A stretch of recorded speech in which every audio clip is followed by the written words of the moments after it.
Magandang hapon, Malacañang Press Corps. Welcome sa ating pre-departure briefing ngayong Martes, November 7. Next week, President Ferdinand R. Marcos Jr. will attend the Asia-Pacific Economic Cooperation or APEC Leaders Summit 2023 in San Francisco, California, USA, under the theme, Creating a Resilient and Sustainable Future for All. After participating in the APEC Summit, President Marcos will be making working visits to Los Angeles, California, and Honolulu, Hawaii, where he will meet with business leaders and the Filipino community. To give us details about these visits in the United States, we have today Department of Foreign Affairs Undersecretary Charles C. Jose and Department of Trade and Industry Foreign Trade Service Corps Executive Director Althea Karen P. Antonio. Good afternoon, Yusek Jose and Executive Director Antonio. Go ahead.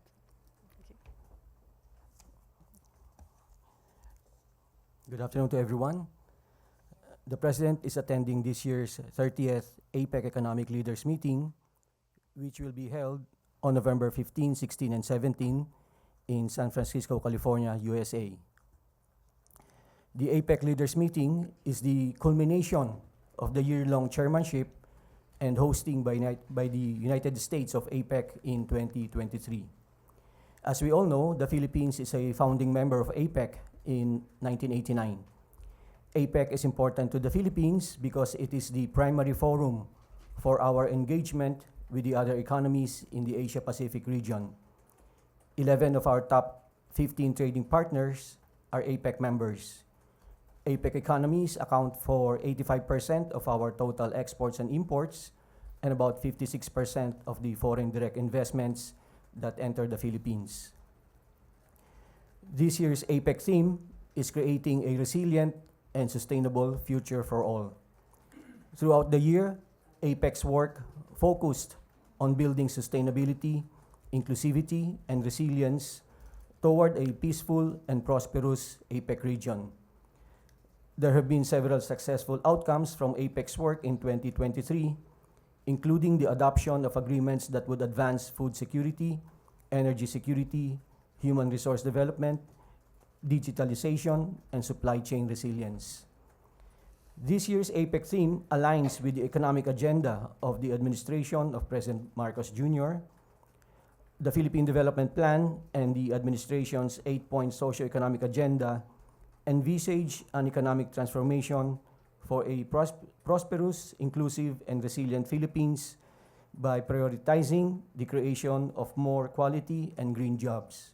Key to this economic transformation is ensuring a sustainable future for every Filipino to have a matatag, maginhawa, at panatag na buhay.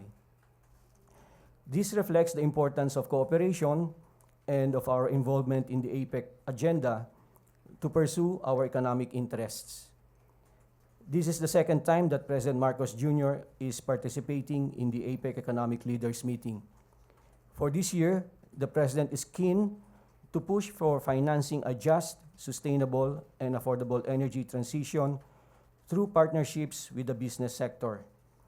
He will emphasize the need to invest more on clean energy to preserve and protect the environment while ensuring that we are energy secure and sufficient.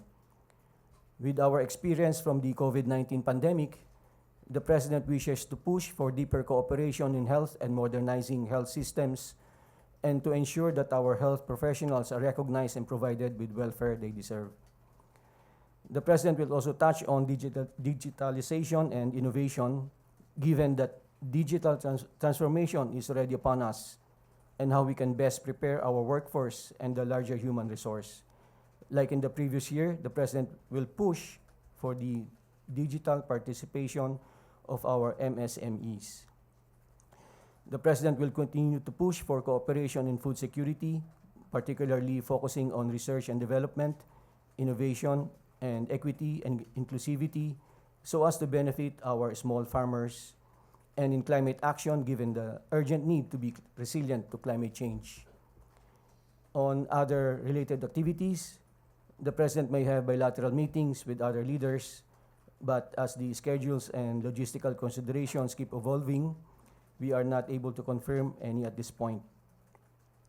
As for the business community, the President will lead a Philippine economic briefing and have several meetings with top U.S. companies. He will also attend the APEC CEO Summit and the APEC Leaders Dialogue with the APEC Business Advisory Council. The President will also be meeting with our Filipino community in San Francisco, Los Angeles, and Honolulu. This, in summary, will be the Philippine participation in the APEC High-Level Week later this month. Thank you. Okay, thank you. We shall open the floor for questions, and if you have anything that Director Antonio can answer, please direct the question to her. Job Manahan, ABS-CBN. Good morning po. Ay, good afternoon. Sir, clarification lang, yung November 15 to 17, kasama na po dito yung visit to LA and yung sa Honolulu? Or ibang dates pa po yun? Hindi pa, no? Yung 17, yung APEC proper lang. But then the President will be leaving, I think, November 18 for Los Angeles and also for Honolulu on the,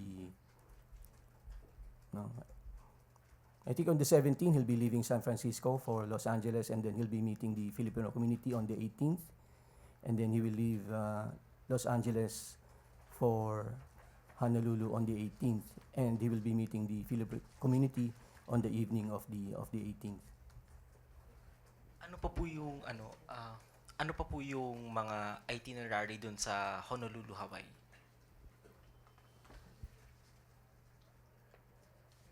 The President is being invited to visit the Indo-Pacific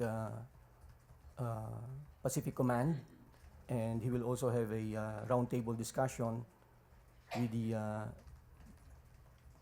Daniel Inouye Asia Pacific Center for Security Studies.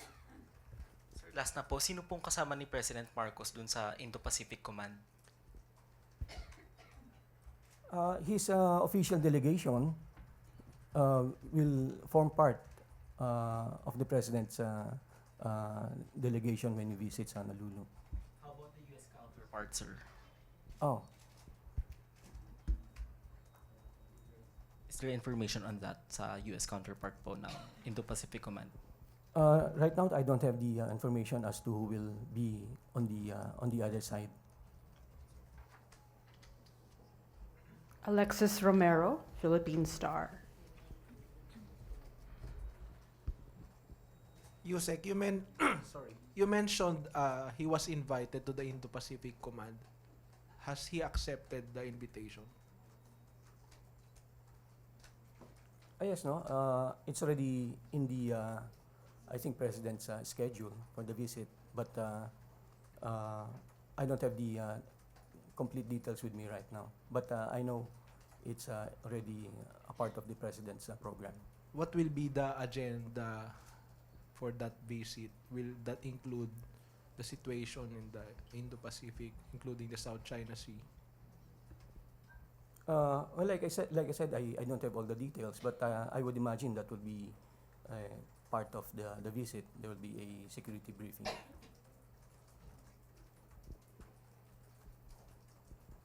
Nestor Corrales, Philippine Daily Inquirer. Sir, there's a report from, just a follow-up on the Indo-Pacific visit. There's a report from Nikkei that ahead of state visiting a foreign military's regional commander is unusual in terms of a diplomatic protocol.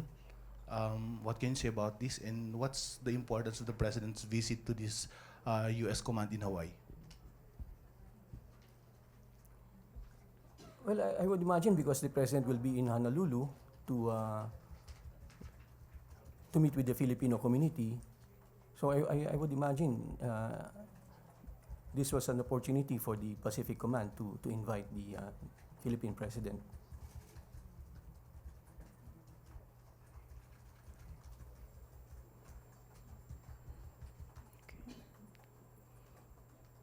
Perhaps we can hear a little bit from the DTI on some of the program thrusts that the President will be participating in. Yes, good afternoon, ladies and gentlemen. Yeah, for the DTI, as mentioned earlier, we are lining up some business activities in different configurations from a big business forum up to a level of one-on-one meetings. So this will be, as mentioned by Undersecretary Jose, with U.S. companies. Thank you. Okay. Maurice Umali, GMA 7. Hi, good afternoon, sirs, ma'am. Sir and ma'ams, I mean. Sir, can you just elaborate on the significance of the invitation of the Indo-Pacific Command to the President amidst the trilateral agreement that we have had with America and Japan in the middle of all this tension in the South China Sea? I think the President will be focusing his visit in San Francisco, in Los Angeles, and in Honolulu in meeting the Filipino community. So I think that will be the main focus of his visit to these 3 American cities. Yes, sir, we understand. But there's also an invitation. And this is just happening right after a trilateral agreement happened in the midst of all the tension in the South China Sea. How significant is this visit that the President has accepted this invitation?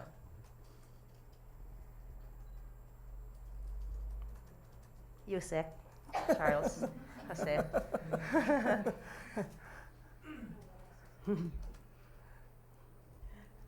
Sir, kasi of course we understand we have been very vocal with our stance in terms of the harassments that have been happening. Marami na po tayong statements that we have released so far, stronger than the previous administration. And now there's a trilateral agreement that has been made, and now there's an invitation from the Indo-Pacific Command. Just after the trilateral agreement has been made, and with all the tensions that have been happening in the South China Sea. So just a short answer from you, sir. How significant is this acceptance of the invitation?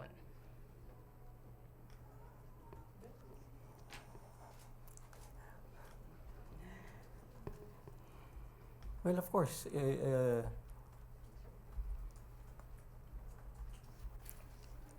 it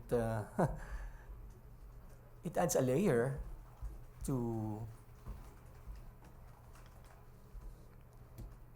the cooperation that we're trying to establish with like-minded states in order to promote what we have been advocating all along, a rules-based order, and especially in the maritime areas. Okay. Sir, sorry. Given that the visit is quite important, let's wait for the events to unfold, and we shall inform you of the details. And also, the President will be visiting and meeting with the Filipino communities both in LA, Hawaii, and also in San Francisco. Are there other questions?